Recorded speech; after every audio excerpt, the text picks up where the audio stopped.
In today's video, I'm going to be attempting to survive 100 days in hardcore Minecraft, but there's 1,000 mods. The concept is simple. If either one of us dies, the entire world gets deleted. Our challenge is to survive 100 days. We have three main objectives during the 100 days. Objective number 1, we have to obtain full mithril armor and tools. Objective number 2 is to defeat the Ferris Rawknot. Our third and final objective is to find and defeat the Elder Frostmaw. This boss is harder than both the Wither and the Ender Dragon. You do not want to miss this battle. Day 1 began by chopping down a few trees, that way we could get our essentials. Shortly after crafting some of our essentials, we ran into some copper ore, and little do I know, there was arrows coming flying out of the darkness. The great thing about this interaction is as soon as the one skeleton shot me, it looks like I got a little buddy down there in the cave. He's got my back. So one of our main priorities right now is finding shelter, which means we need to get a crap ton of these trees. That way we have enough blocks to start building our shelter. Shortly after gathering a lot of our building supplies, we stumbled upon a village. As we were investigating the village, we ran into a village lord. That is something we did not want to mess with, so we just kind of walked by. One of the great things about finding this village was it had a lot of beds, which means we were able to make it to day 2.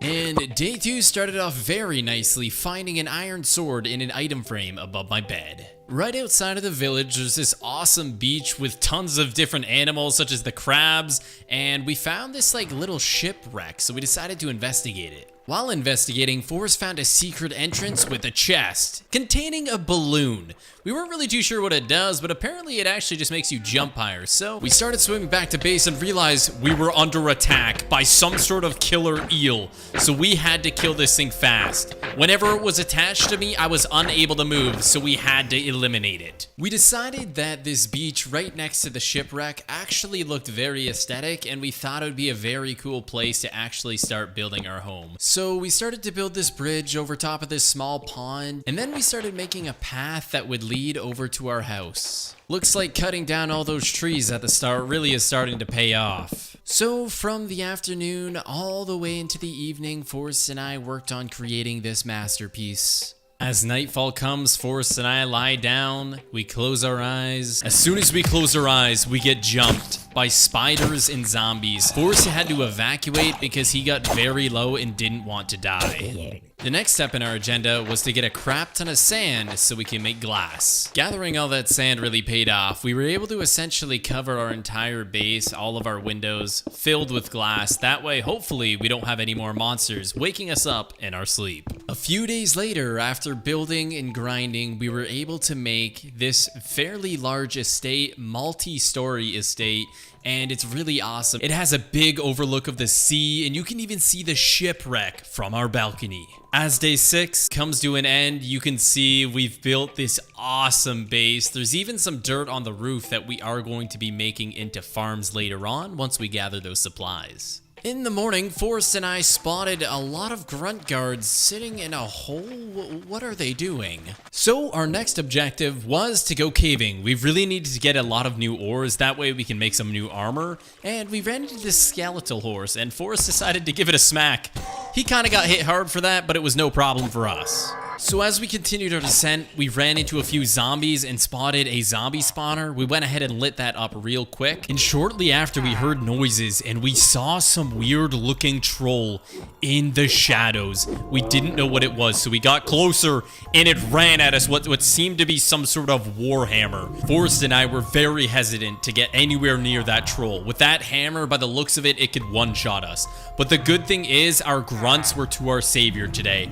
All of them gathered up in a group and were beating the troll as the troll just wanted to kill us. And just like that, that troll was defeated, dropping a legendary warhammer.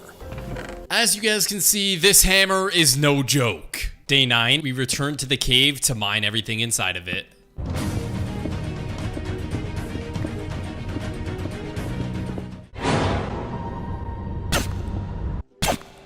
Oof, man, that goblin almost gave me a heart attack. Anyways, at the start of day 10, it's time to go to the Beneath. It was at this moment me and Forrest kinda got freaked out. We broke the final piece to the puzzle. we now were entering the Beneath. And now that we've entered the Beneath, we needed to find mithril ore. So what we did immediately was essentially light up the surrounding areas with torches and try and eliminate every mob that we possibly can. After fighting enough mobs, we realized that this Warhammer takes way too long to swing. So what Forrest did is he went ahead and made me 2 iron sabers. Now we are dual wielding. Now that we've cleared a lot of the mobs and lit up a lot of the cave, we were able to start mining our mithril ore. So from day 10 all the way to day 17, that's all we did. We searched the entire caves and found as much mithril as we can. We needed enough to make 2 full sets of mithril, and that is exactly what happened. After Forrest made a chopping block, we put a log on there and made bark. After making this millstone and hand crank, we were able to make scoured leather. Alright, so now we have this cauldron. We have to put the scoured leather that we made and some bark in there, and that makes tanned leather. Day 21 to day 22, we built a windmill so we can have some sort of energy source. And as you guys can see, it looks amazing. The materials are the same materials we used to make our mansion. We made coal dust combining with iron ingots to make steel ingots. After we smelted the crucible steel ingots, it was time, ladies and gentlemen. It was time to build the steel anvil. With the steel anvil being made, we were able to put in our mithril rods. We were able to put in our blaze rods and finally the mithril ingots, creating our mithril sword. And look at that, we are now dual wielding mithril swords. We spent the next few days gathering enough supplies to make the mithril armor. And just like that, ladies and gentlemen, we made it. We are now full mithril armor. In the evening of day 27, we figured it was time to enchant some of our weapons and some of our armor. So that's exactly what we did, and we found Fire Aspect 1. I guess it's a good thing that we enchanted our swords and armor because zombies were legitimately breaking into our house, digging through the caves, and finding exactly where we live. So we figured we'd help some of the grunts by taking down some of these zombies. And they actually have quite a lot of health, so it took quite a lot of hits to take these things down. But we managed to do so.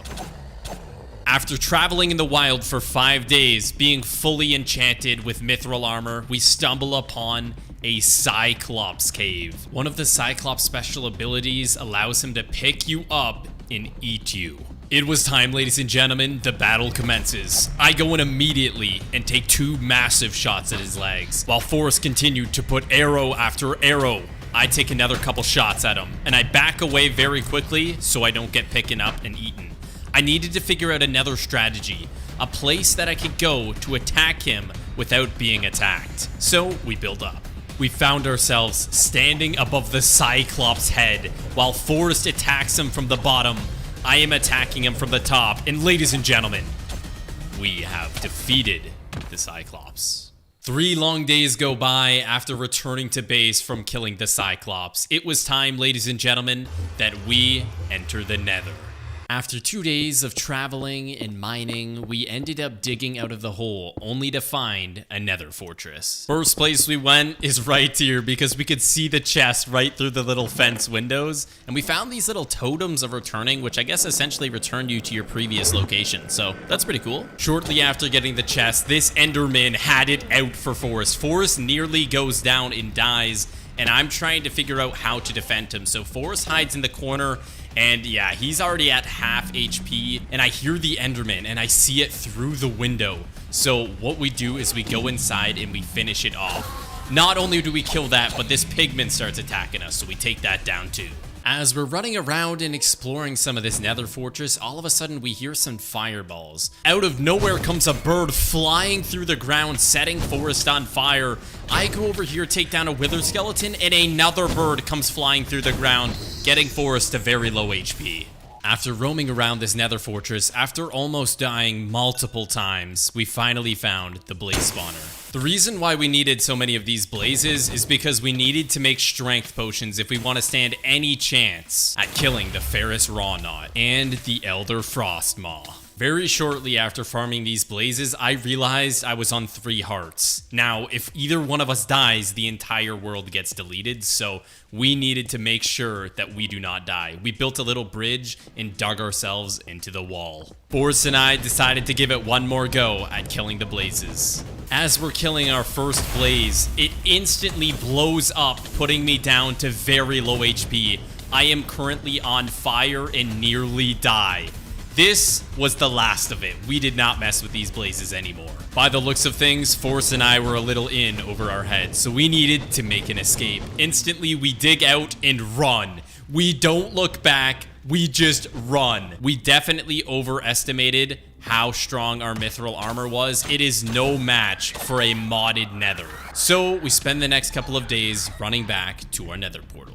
In the afternoon of day 39, Forrest and I started creating our barn. This is where we're going to hold not only our horses, but other animals that we find as well. So this is the progress that we got so far on our barn. I'm trying to work as much as I can, but you know, it's hard working with a guy that just throws snowballs at you the whole time. But the farm is looking pretty good. As you guys can see, 4 days later, we were able to complete the barn. Now, the roof isn't fully complete, but just don't look at that. Of course, we don't have any animals in here, but we managed to get a pet grunt. I guess that's an animal, right? So as you guys can see, lots of detail was put into this, and that's actually why it took us 4 days to make. Once again, continuing the same pattern as our windmill and our mansion. As you all can see, our neighborhood is coming along really great, and there's just a little opening in the middle that we're gonna put a blacksmith. On day 44, we started the creation of our blacksmith, with the cauldron being in the center, and suddenly...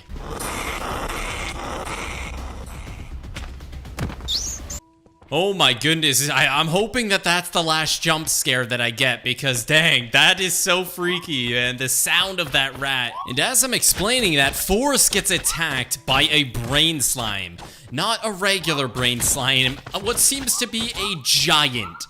And essentially they jump on your head and start eating you, so we had to take them down fairly quickly. Upon finishing our blacksmith, we notice zombies have torn into our base. Forrest and I immediately head in, finding a spider on our right side, a special zombie in the back, which is spawning slugs all over our floor. We were able to take them down fairly quickly, and we have to start repairing the damages. 2 days later, after being attacked by rats, brain slimes, zombies, slugs, we finally finished our blacksmith. From days 47 to 51, Forrest and I headed out. We needed to find some hippogriffs. Unfortunately for all of these rabbits, we had to take them out. Only because we needed the rabbit feet, that way we could tame the hippogriffs.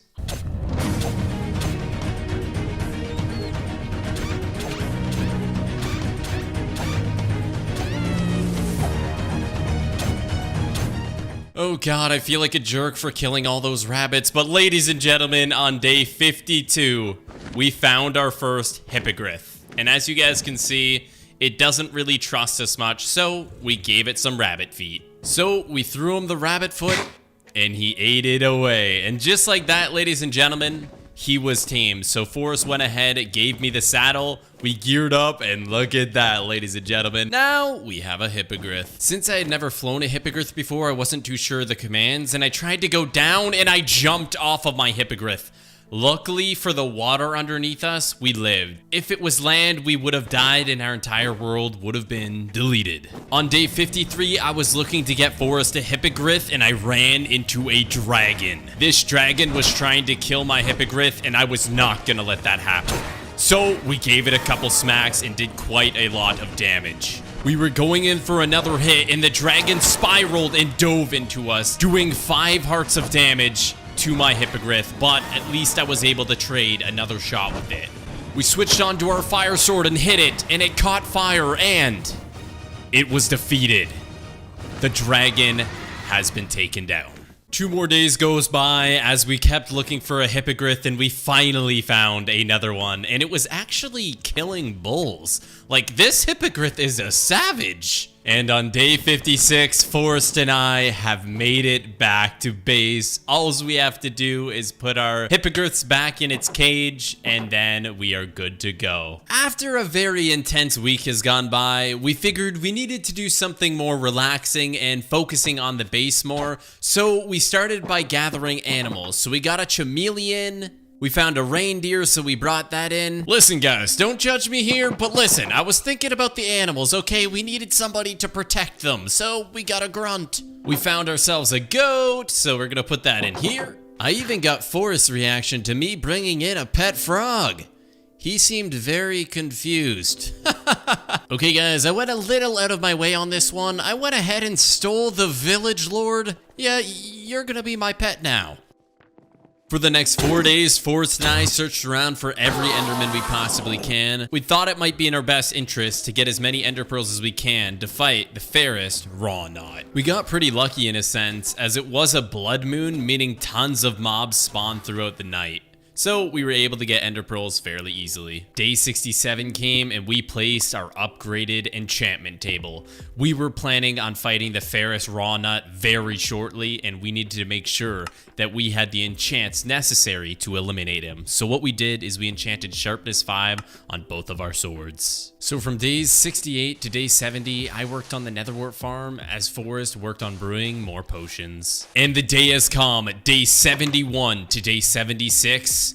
We were spent looking for the fairest Rawknot. We found ourselves roaming through a very big cave, which actually went down very far. We spotted some grunts down there, which is a good sign. Upon further investigation, Forrest and I have finally found the fairest Rawknot. After Forrest and I plotted our strength and speeds, we run in and try to hit it and immediately get knocked up. We realize that our attacks don't actually do damage to this thing, and we need to figure out how to hurt it.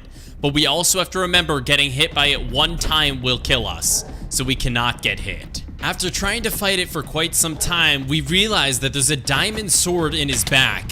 What if the way to kill him is by hitting him from behind after he uses an attack? So that's what we did, and there we go. As we keep persisting and swinging, we dodge a massive swing, which allows us to get another hit. And as we go in for some more shots, he swings, one-shotting everything. As we exited the tomb to repot our strength and repot our speed, we made another attempt to get inside. He goes for a swing, which allows me to get behind him to get the hit, and it doesn't work. So we have to dodge another hit by jumping down this hole. As it walks back in towards me, it goes for a swing and just barely dodges it, allowing me to eliminate the fairest Rawknot. Wow, so after that insane battle, he dropped 2 items, one being a massive cleaver and one being a helmet. As you can see, Forrest is wielding the cleaver. It also has special abilities like the shockwave, which knocks you up off the ground. That is pretty awesome. 3 days of traveling back to our base, and on day 80, we had some weird looking zombies creeping us out outside of our base, so we kind of had to take them out. After traveling from day 81 to day 86, we found ourselves in an ocean, and through the fog we could see a pirate ship. As Forrest and I are in fully enchanted mithril armor, we've killed bosses already. We felt very confident that we'd be able to do this. So we hop out of our boats and we throw our ender pearls on board and we go slaughter everything.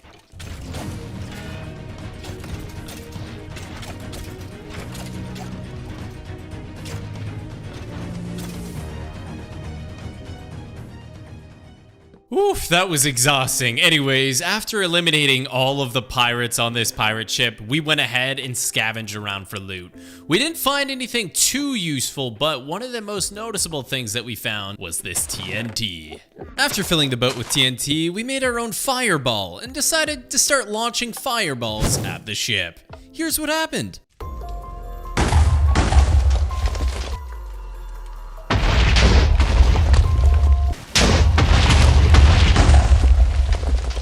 4 days later, on day 90, we made it back to base, and we prepared to leave to look for the Elder Frostmaw. Ladies and gentlemen, this is going to be insane. 5 days of traveling goes by through the winter breeze, and as we're running on this ice, we spot the Elder Frostmaw.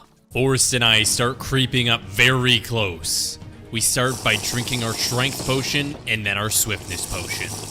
As I'm sneaking up behind it, it awakes and knocks us back.